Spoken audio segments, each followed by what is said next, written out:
Our colleagues at Politico reported that a U.S. envoy told aid groups that the U.S. would not consider withholding weapons to Israel for blocking food and medicine, that essentially the rules don't apply to Israel.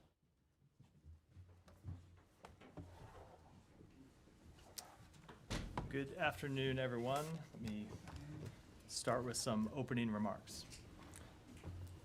Yahya Sinwar, the leader of Hamas who was killed in an Israeli military operation in Gaza yesterday, was a brutal, vicious terrorist responsible for the death of American citizens, Israelis, and civilians from more than 30 countries across the world.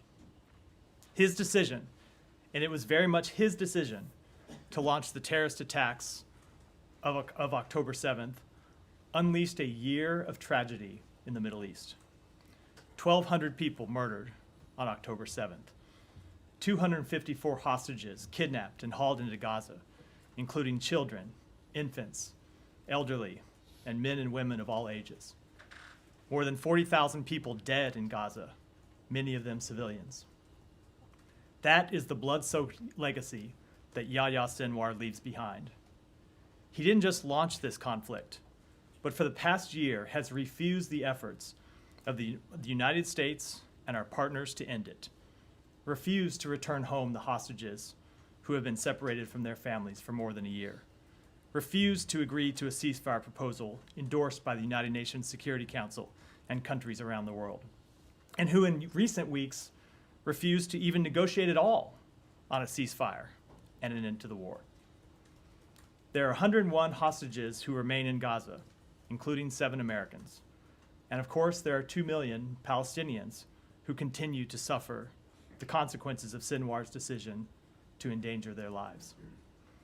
The path that Sinwar wanted for the region, death, destruction, instability, chaos, is a path that we know the people of the region reject. The horrors of the past year cannot be the future, and they do not need to be the future. It is time to chart a different path. So over the days ahead, the United States will redouble our efforts to return the hostages home, to bring an end to this war, to alleviate the suffering of the Palestinian people, and to allow the people of Gaza to begin to rebuild their lives. With that, Matt. Okay. I'll start with this, obviously, but please don't close the briefing without allowing me or someone else to ask about the other very big story of the day, which is, of course, the new UN partition proposal for Western Sahara. Okay. So when you say that over the course of the day, over the days ahead, the U.S. will redouble your efforts, how exactly is that going to happen? So a few things about that. First of all, as you know, we've been trying to achieve a ceasefire that returns the hostages home, alleviates the suffering of the Palestinian people, and ends the war for many months now. And the chief obstacle to reaching that ceasefire and bringing it into the war has been Sinwar, who has refused to negotiate at all in recent weeks and has said no time and time again. That obstacle has obviously been removed. Can't predict that that means that whoever replaces Hamas will agree to a ceasefire, but it does remove what has been in recent months the chief obstacle to getting one. So we're going to continue to work with our partners to try to find an end to the war. The secretary already today, while on Air Force One with the president flying to Berlin, called the prime minister of Qatar, who has been one of our 2 mediators, other mediators, working to reach an end to the war. He called the foreign minister of Saudi Arabia to talk about the path forward, and he will be having additional contacts in the days ahead. Right, but what exactly does redouble your efforts mean? So it means redoubling our efforts to try and get an agreement that would bring I the get- hostages home. Look, I'm not asking going you to. for the logistics. I understand the what you want. I So- want to know what that actually means, redouble. Does it mean that you're going to be making twice as many calls? So as you know were? the proposal that has been on the table for some time. We're going to be Right. trying to push that proposal forward. We now have a different, well, we don't know who will be on the other end of the negotiating table now, but certainly won't be Sinwar. So there's a different, it is a very different situation. Now, I don't want to predict too much what our efforts will look like over the course of the days, because we are just hours after what is a seismic event that changes the nature of this conflict. But we believe it is an opportunity to try and bring an end to this war, and we're determined to try and seize that opportunity. Okay, So are the only you going back to a place where you were 2 months ago?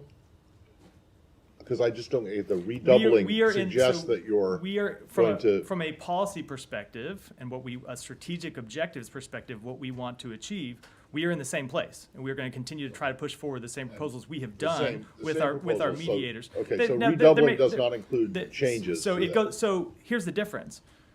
Over the past few weeks, there have been no negotiations for an end to the war because Sinwar has refused to negotiate. There's been no path to ending this war because Sinwar has refused to talk about releasing the hostages or coming to a ceasefire.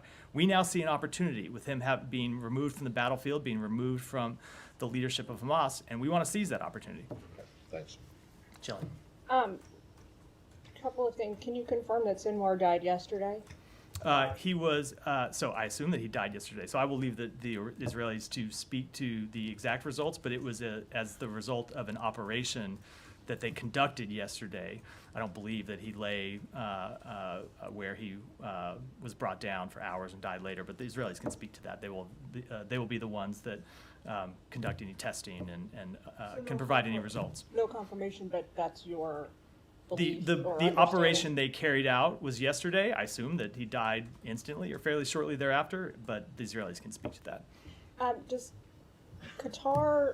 Does the leadership in Qatar, after the secretary spoke to them, do you suspect or do you know if they know who Hamas's chosen successor is going to be? I don't think anyone can say with any certainty. Hamas has a process that they go through in these situations. We saw them go through that process after the death of Hanea.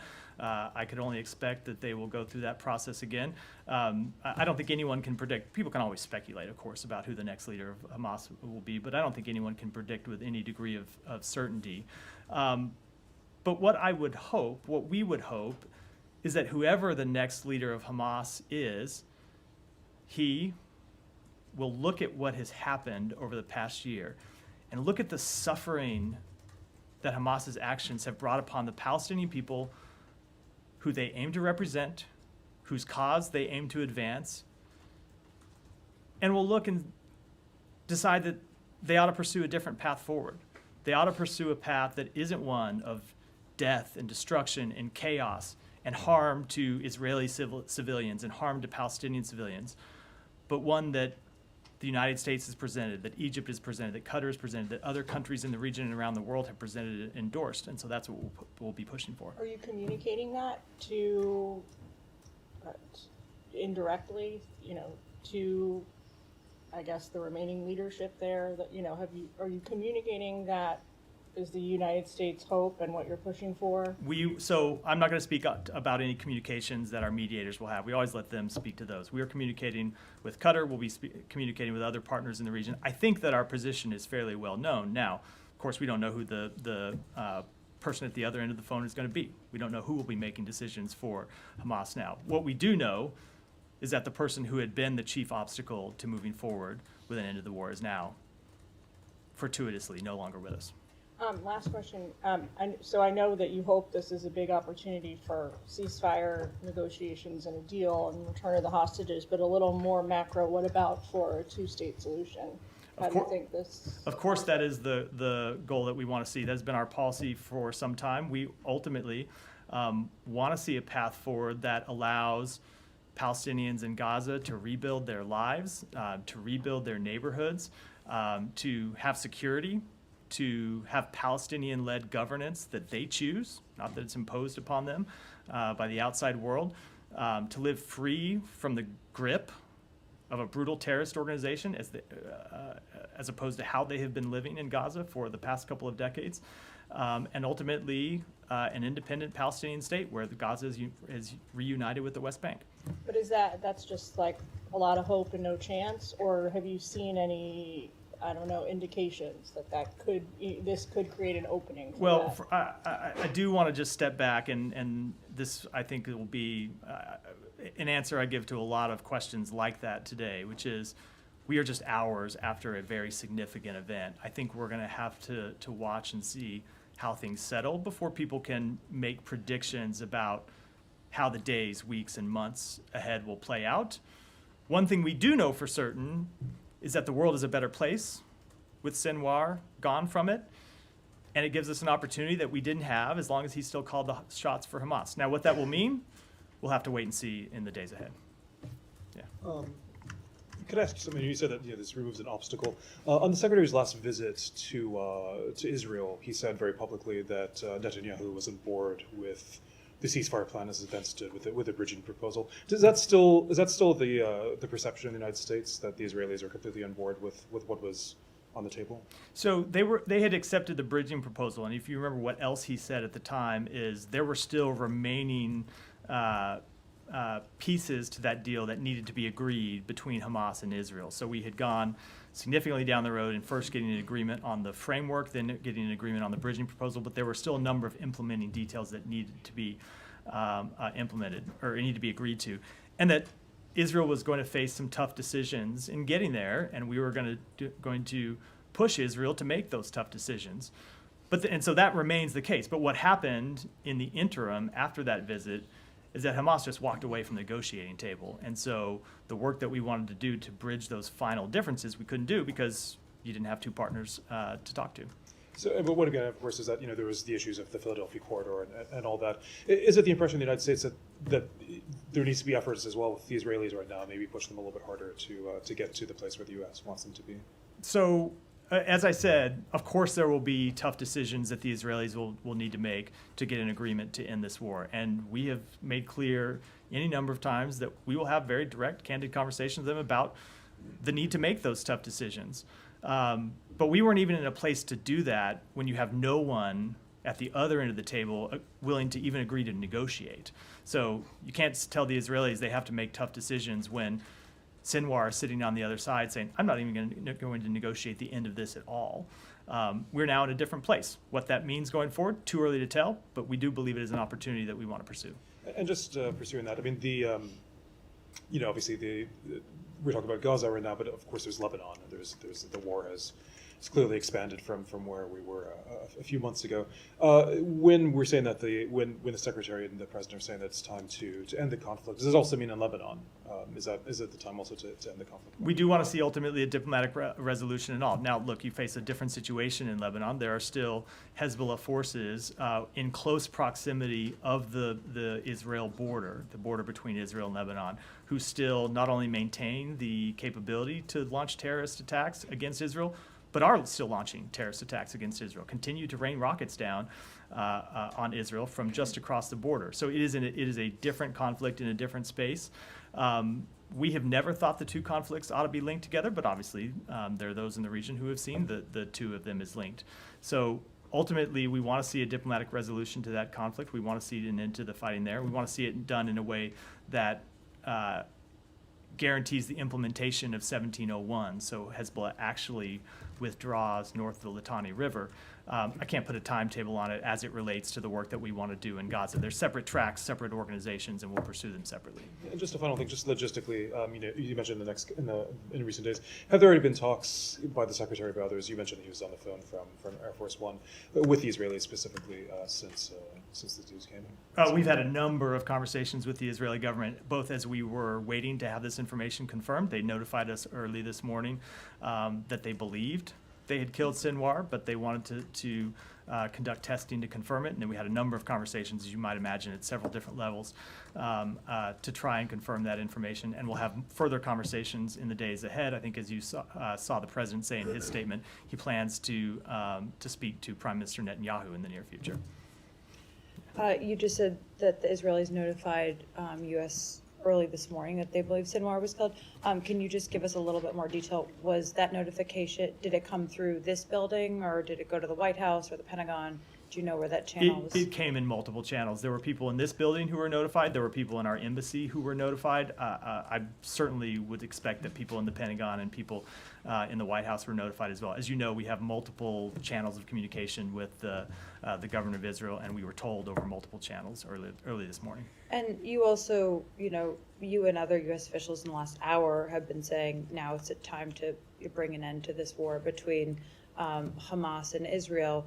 But we've been watching as Israel has been conducting these counterterrorism operations in Gaza because they say Hamas is reconstituting. If the time is now to bring an end to this conflict, should they stop those counterterrorism operations? So Israel achieved an incredibly important strategic objective today, but their other strategic objectives remain. First and foremost among them, the return of the hostages, including the 7 Americans who remain held hostage. So we want to see those hostages returned home. I know Israel wants to see those hostages returned home, and it's important that they continue to work to return those hostages home. But ultimately, we want to make sure that they take the strategic objectives that they have accomplished, and today was a significant one, but they've accomplished other strategic objectives over the course of the past year in degrading Hamas's military capabilities to the extent that in no sense could they launch an attack today that looked anything like the attack of last October 7th.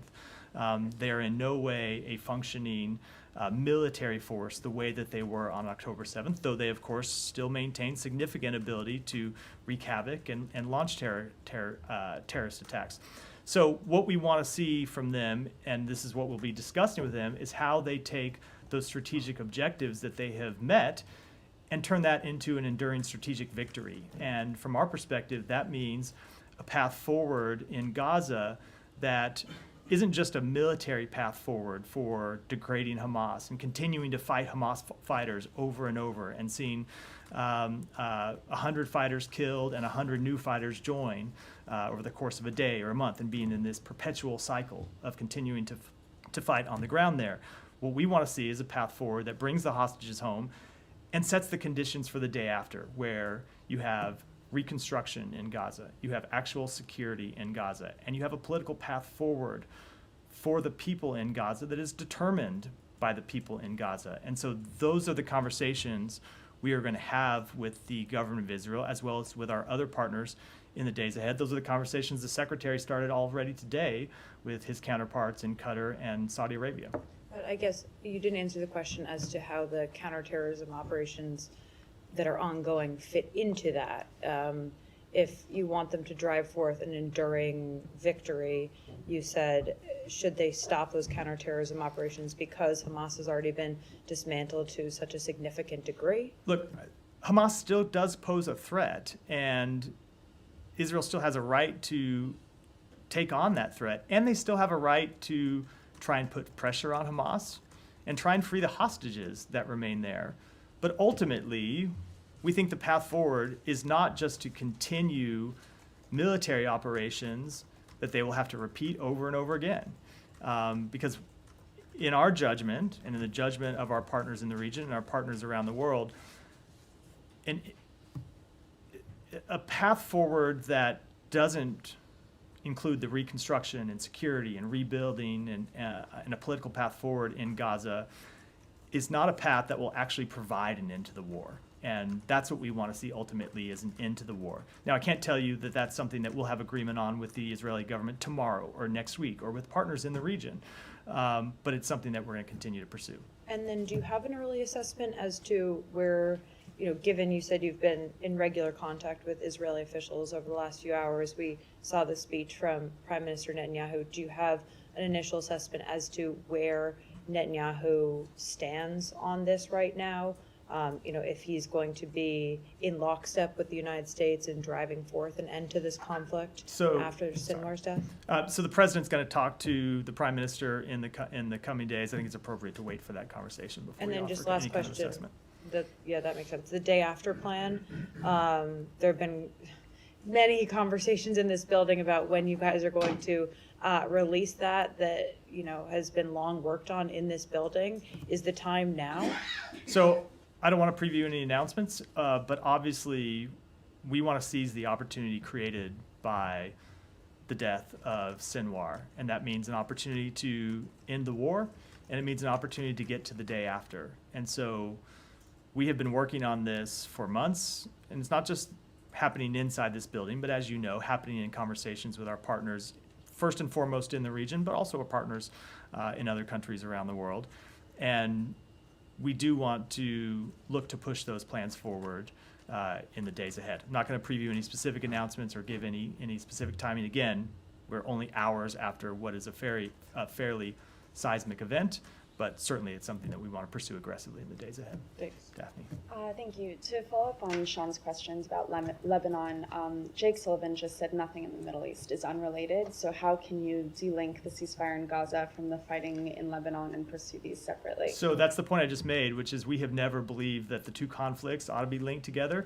And just when you look at it, you're pursuing separate diplomatic resolutions with the state of Lebanon and trying to find a ceasefire agreement in Gaza. So, of course, Hezbollah linked the two conflicts even when we didn't think they were linked, and Hezbollah has continued to link the conflicts. What we have always believed is stability brings about stability. So if you could bring an end to the conflict in Gaza, that heightens the chances of reaching a diplomatic resolution to the fight across the blue line, and that remains our assessment. And then Netanyahu said today that their task is not complete, that they will continue full force until the hostages return, and that the war is still not over. What's your reaction to those comments? Do you see them at odds at all with Biden's statement, which mentioned ending the war and the administration's aim of trying to push forward the ceasefire proposal? So, as I said a moment ago in response to another question, they have a very real, very legitimate strategic objective that they need to continue to pursue, which is the return of all the hostages. And we have a very real interest in that objective as well, because 7 of those 101 hostages are Americans, and we want to see them return. So we're going to be in conversation with them about the best way to achieve that objective in the days ahead. But as you know, we've long been clear that we think reaching a ceasefire that brings those hostages home and sets the conditions for an end of the war is the right path forward. And we've had long-standing conversations with Israel about that, and we hope we have an opportunity now. Is continued fighting a viable path for the return of hostages at all, or is it a ceasefire? So as I just said, long-term, no, we don't believe it is. We don't believe that it's not just that whether it's a path for the return of hostages. You could see how you might return some hostages in one-off operations here and there, but no, you're not going to return all the hostages through fighting, nor are you going to achieve a durable, lasting end to the war just by fighting on the battlefield, because you kill one terrorist and see that terrorist replaced by someone else. And so ultimately, you need to find not just, you need to achieve not just military objectives, but also political objectives, and you need to create a pathway forward for the Palestinian people. Are there specific steps that you want to see Israel take in the coming days and weeks toward a ceasefire? Now, we're going to have those conversations privately with them before we talk about it publicly. Again, as I predicted I would say this in response to another question, we are just hours after this event. I think it's appropriate to let the president have a conversation with the prime minister, appropriate for the secretary to have conversations with his counterparts before we prescribe too much of that from this podium. And sorry, last one. On the conversations that you mentioned Blinken has had today, has he specifically discussed post-war Gaza? He has. Yeah. Thank you, Matt. Just going back to your opening remarks and the statement that we heard from the VP Harris and the statement issued by President Biden, Sullivan of the White House as well, all considering killing Sinwar is a renewed opportunity to end the war in Gaza, and as you said, your priority is first to release the hostages, stop the fighting, and allow the Palestinians to rebuild their homes. But maybe there's also the question now arise that something that used to bother you when we asked you before, that this didn't start on October 7th, started long ago, and if not solving those roots in the future, October 7 will keep happening again. And my question is, yes, you helped Israel to with weapons and weapon shipments and also political cover to achieve the military objective of eliminating the threats in Gaza and now the ongoing operation in southern Lebanon. But what are you going to do after the war to push Israel more toward the solution that you see fit for this conflict, especially that advising them seems to be enough? So it's not just the United States making clear our views on this question. but it is countries in the region and countries around the world who have made clear their views on this question. And in some cases, it's not just their views, it's their policies. So you'll recall that on a trip the secretary made earlier this year, he went to Israel and made clear that what he had heard from countries in the region is that they were ready for a new path forward with Israel as well. There were countries in the region that were ready to put aside decades-long disputes and normalize relations with Israel, and present a new alliance of countries inside the region that would isolate Iran. So there are enormous benefits for Israel's security, for Israel's economic development, for Israel's relations with its neighbors and its standing in the world, to finding a political path forward that allows the Palestinian people to realize their aspirations. Now, I get the tension inherent in your question, which is we cannot make that choice for the government of Israel or for the people of Israel. All we can do is lay out to them the upside of ultimately moving forward with a path to a reunited Gaza and the West Bank and a political path forward for the Palestinian people. And we can lay out the risks of not pursuing that path, and the risks are well known. But it is Israel that has to make that decision in the same way that other countries in the decision have to, in the region, have to make their own decisions about the types of relationships that they want to have with Israel. Matt, I mean, you must know that the world doesn't work this way. If one country doesn't adhere to UN Security Council resolutions, and in fact there will always be ways to force them toward it, whether by UN sanctions, American sanctions, more pressure on the government to abide by the international law. And the international law states that the West Bank is an occupied land, and the two-state solutions is the way forward. But I'm asking you, I know that other countries in the international community agrees with you, but you are blocking the international agencies like the UN and others from taking any action toward Israel to force it into making this decision. And at the same time, you as the most powerful Israel ally will not take these steps as well. You are just what are you doing? As I heard several times here in this briefing, you advise them, and whatever they want to do, they're going to do. Because we believe that ultimately this is a pathway forward that needs to be negotiated among the parties, not imposed upon them. And that has been the longstanding position of the United States. It will continue to be our position. But without making any predictions of what will happen in the future, the two paths that I just laid out are very stark, and they're very different paths for the state of Israel, and they're very different paths for the region. And so we and other countries in the region will continue to make clear to Israel the risks of continued instability and the real rewards of a path forward for the Palestinian people, and they will have to make their decisions just as other countries do. Thank you. Yeah, Livia. Does the U.S. believe right now that the hostages who are still in Gaza are at greater risk and greater danger? What's the message to families who are seriously concerned about their safety at what may be a critical period? Look, I don't have any assessment to make on that, make from here. Obviously, again, we're just in the early hours after. I would make clear to anyone who is considering harming any hostage, American or otherwise, that they will be held accountable. They should be held accountable in the same way that Yahya Sinwar was held accountable for murdering civilians and taking them hostages. As it pertains to any communication to the families of hostages and to their loved ones, we will give those communications privately. As you know, we have been in close touch with the families of the 7 Americans who continue to be held, and will continue to be in close touch with them about the status and the well-being of their loved ones. Okay, and so apart from reinvigorating ceasefire and hostage talks, there are no specific steps being taken right now vis-a-vis American or other hostages? The specific step that is being undertaken, which I don't mean to sound like you're downplaying in the premise of the question, that's the step that we need to take to try and get them home.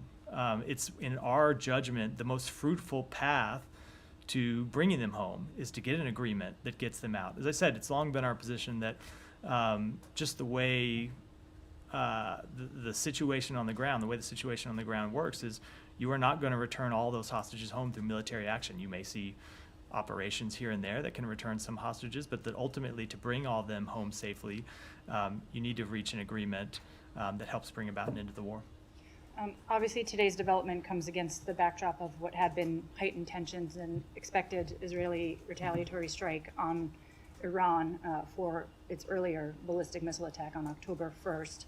What is the U.S.'s understanding as to whether that may go forward? I'm not going to read those conversations out publicly, as I have, I think, scrupulously declined to do over the past few weeks. Okay. Iranian media is referring to Sinwar's death as a martyrdom, saying he was killed while battling Israeli forces on the battlefield. What is the risk? How significant is the risk that his death, rather than subduing militant groups in the region, emboldens them at this point? I am sure that Hamas and other terrorist groups will try to present Sinwar as some kind of hero for the Palestinian cause.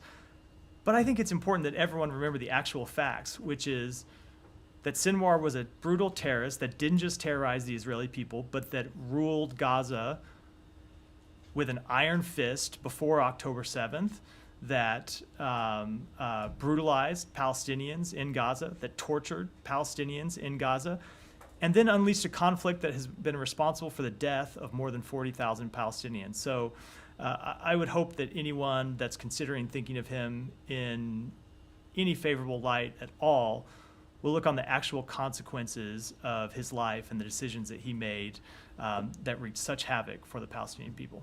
Last one from me. The Prime Minister Netanyahu, in his remarks today, paraphrasing, basically said, that Israel had resisted all kinds of pressure. He didn't name the provenance of the pressure, but all kinds of international pressure to stop the war, stop the fighting, and not enter Rafah. With today's developments, in hindsight, I know it's early, but does it seem like the U.S.'s calls to not enter Rafah, to try to broker a ceasefire, were preemptive, or at least never going to meet with Israeli approval or acceptance? No, I will say that we always made clear that we supported Israel conducting counterterrorism operations to target the leaders of Hamas and to target Hamas militants. And not only did we make clear we supported it, but we provided active intelligence support for those operations. And I think I'll leave it at that. Tom. The ceasefire hostage release deal that has been on the table, and I think was last discussed in person with the Israelis by the Secretary, was the last trip we were on, the 9th trip, I think, out of 10. And that's, I'm assuming, although there hasn't been any meaningful discussion, but it's still on the table, that. Correct.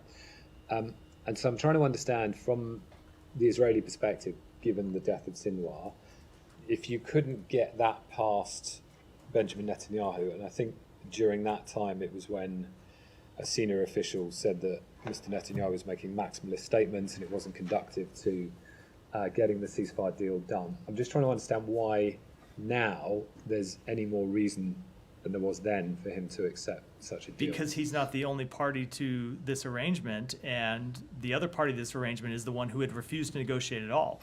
We did have important decisions we were going to need the Prime Minister and the Governor of Israel to make, but we had seen them make concessions already, and it was our assessment we could get to a deal.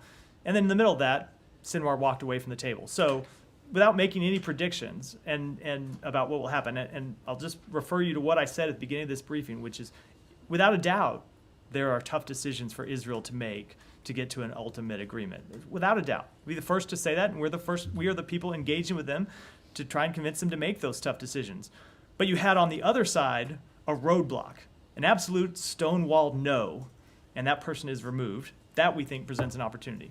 Absolutely. But at that point, the deal that is on the table was still not strong enough. There wasn't enough incentive for Mr. Netanyahu to accept it either.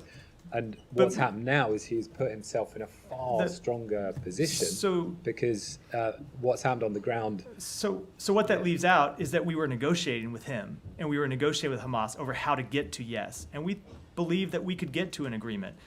And then Sinwar ended the negotiations while we were in the process of trying to get there. That's what that is the difference in what was happening in the way that you presented in the question. Okay, it's just, I think, and this is to develop Olivia's point, is that, from Mr. Netanyahu's perspective now, you have a situation where, and he said in the speech there, he's saying he's calling for surrender, he's calling for Hamas people who have holding hostages to come out, lay down their arms, release hostages. There's nothing that I can see in what he's saying about getting the hostages released and an end to the war via discussion, diplomacy, ceasefire talks. This is all about military pressure, which he is suggesting he is vindicated by, against, as he said, all the pressures. And I assume he means subtly American pressure, particularly with Rafah. So he is, as far as I can see, he's saying a military solution to this is vindicated.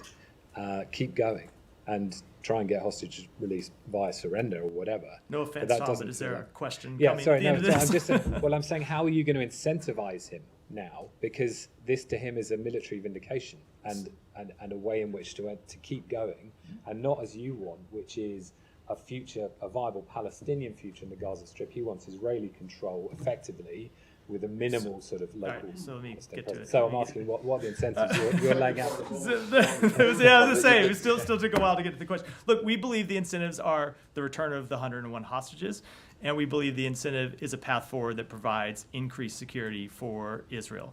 And we had gotten agreement from them. If you go back and remember that even before we got to this position in July and August, where we were arguing over the implementation details, we had an agreement that Israel had accepted, that Hamas refused. So it's just not accurate to say that Israel had never agreed to, and you didn't say that, I'm not trying to put words in your mouth.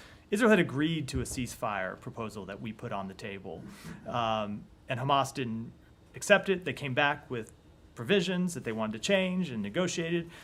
And then we had to bridge differences between the two parties, and Hamas walked away. So I can't tell you what the government of Israel is going to do, direct those questions to them. We believe it is in their interest to ultimately find an agreement to the end of the war. We've seen them previously be willing to engage in those conversations. We've seen that there are proposals that they accepted. We hope now that there is a party on the other side that's willing to engage in conversations. And on that, just on the the discussion with Qatar is today. Is there anything you can read out about that? The discussions with the Qataris. leadership of Qatar. No, nothing further on they had a discussion about it, but we have a lot of work to do in the days ahead, and we intend to pursue that work. Saeed. Thank you, Matt.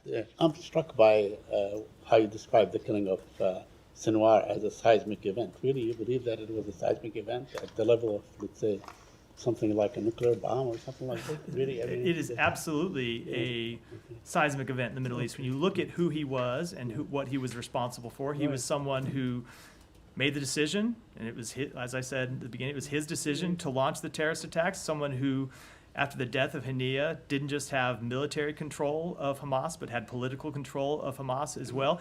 And he is the person who has been the prime obstacle to ending the war and stopping the suffering of the Palestinian people. So absolutely, I'm it just is saying it the is an event important itself, event. It was a firefight. He had two other people with him. I suppose we disagree about the relative Okay. importance of the death Whatever, of that's Sinwar. what I think it's a pretty that's what important the Israelis event. are saying, not me. I don't know.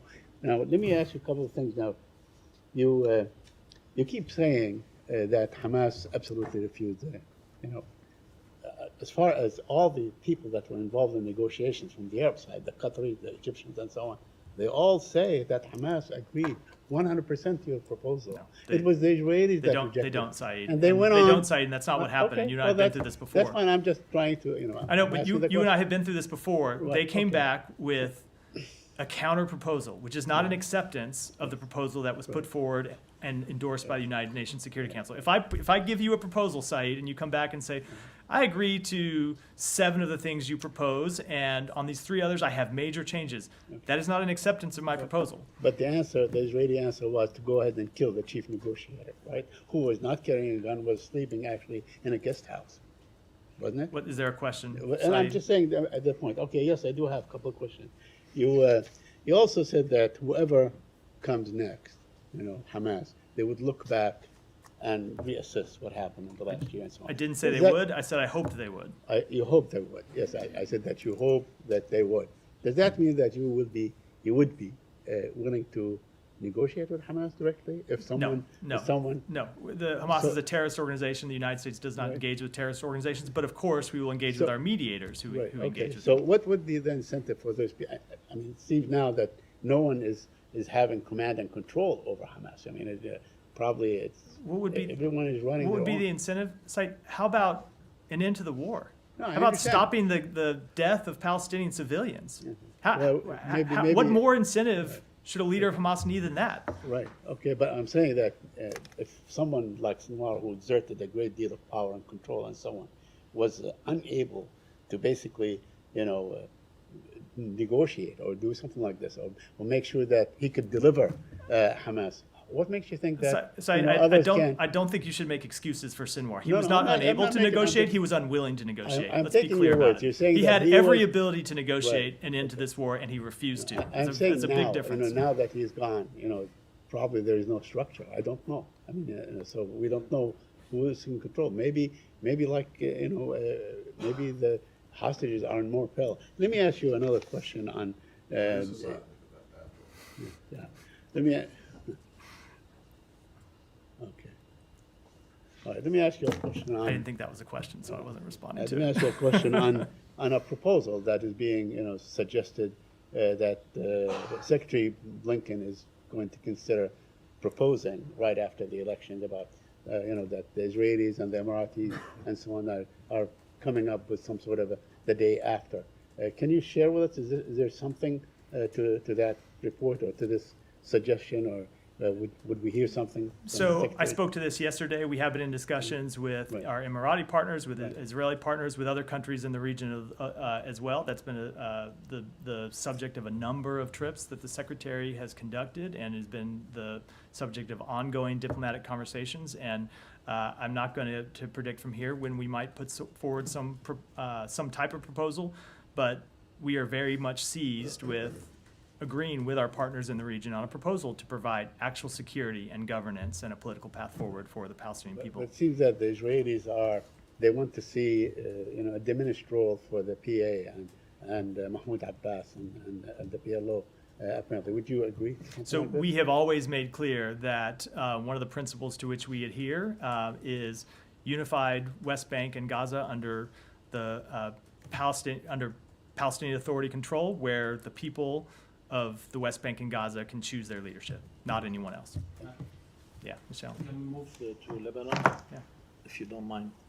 First, how can the United States help the Lebanese people to move the political process forward when the U.S. close friend, Speaker of the House, Berry, and Hezbollah, his partner, have been blocking the election of a new president?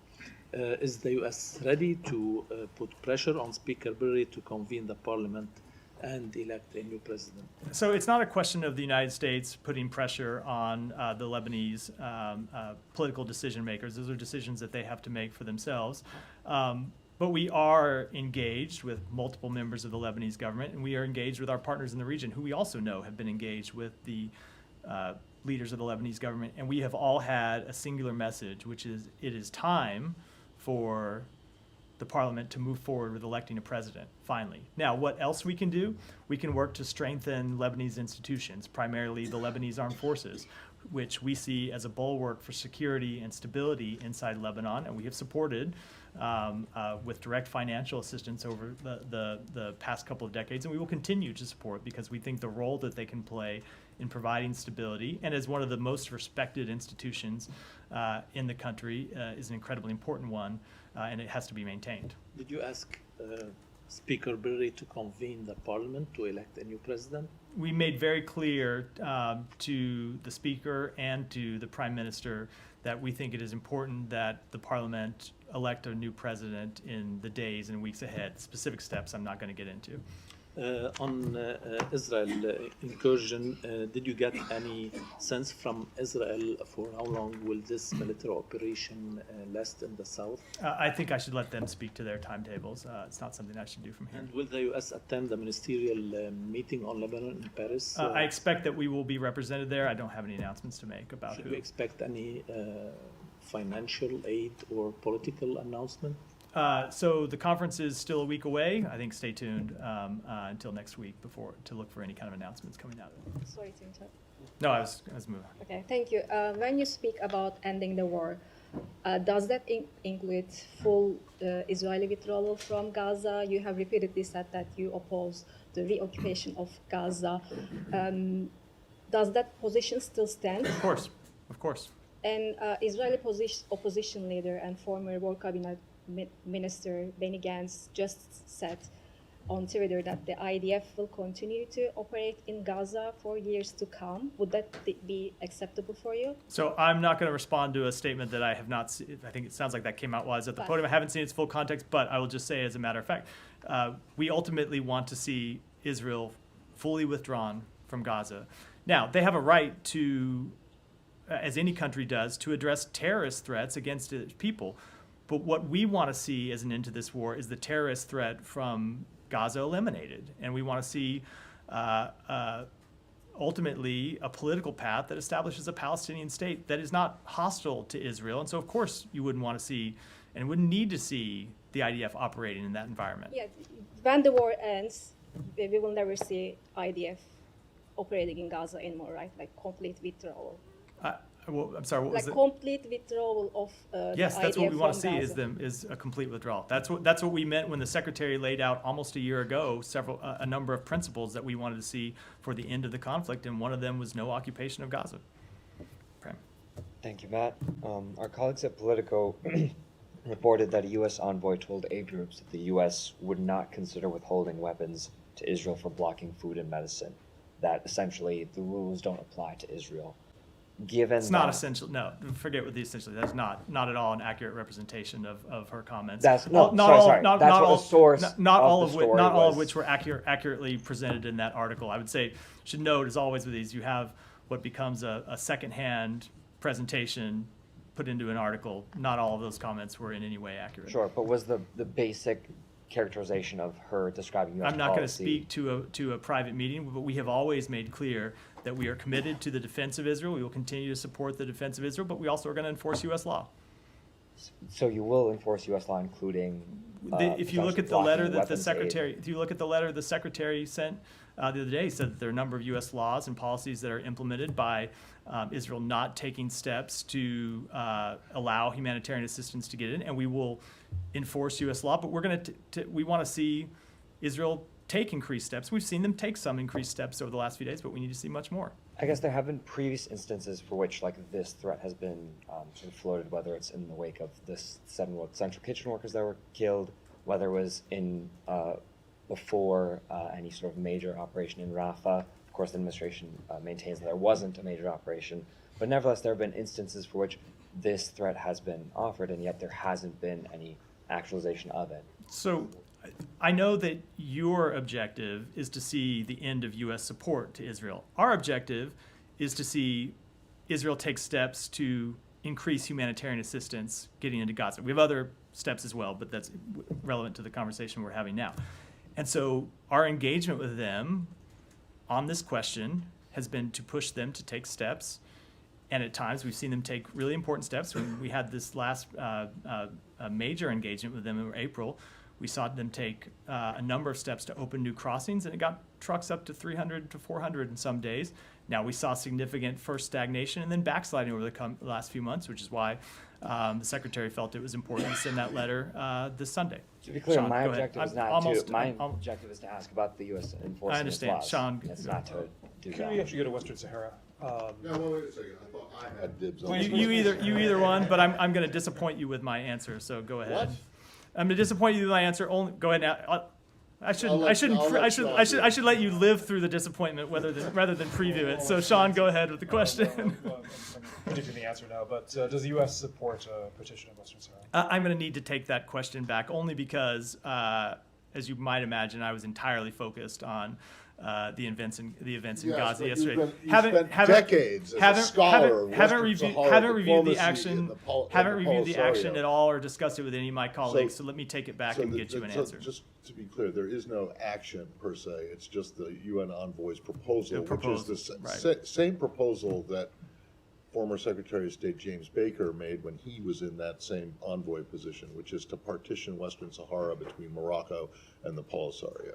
And so the question is, So only because I realize you can't the answer extent now, I so know can about you the take the proposal question? is that the one was made today, and I didn't have any chance to look at it all or talk to my colleagues. I do want to take that question back And and the U.S. get, still and get you stands an answer. by supporting Moroccan sovereignty over Western Sahara. There has The been previous no administration. change in our policy. Can I just ask you a separate question, slightly different? The Taliban, you might have seen this. They issued rules today, not today, this week, about banning publication of living beings, images of living beings. So I guess they wouldn't be watching this briefing. But do you have any reaction on I'm going to have to plead ignorance on this one too. I'm not aware. I'll take the question back and get you an answer. Go ahead, Daphne, and then we'll wrap for the day. Thank you. Venezuela's Interior Minister said today that 3 more Americans have been detained for alleged terrorist activities. Do you have any reaction to this, and do you know when they were arrested? So we've seen the reports. We're monitoring them and gathering more information. Obviously, the safety and security of American citizens anywhere around the world is our first priority, and we're going to gather more information about this in the hours ahead. And with that, wrap for today. Thanks, everyone. Thank you.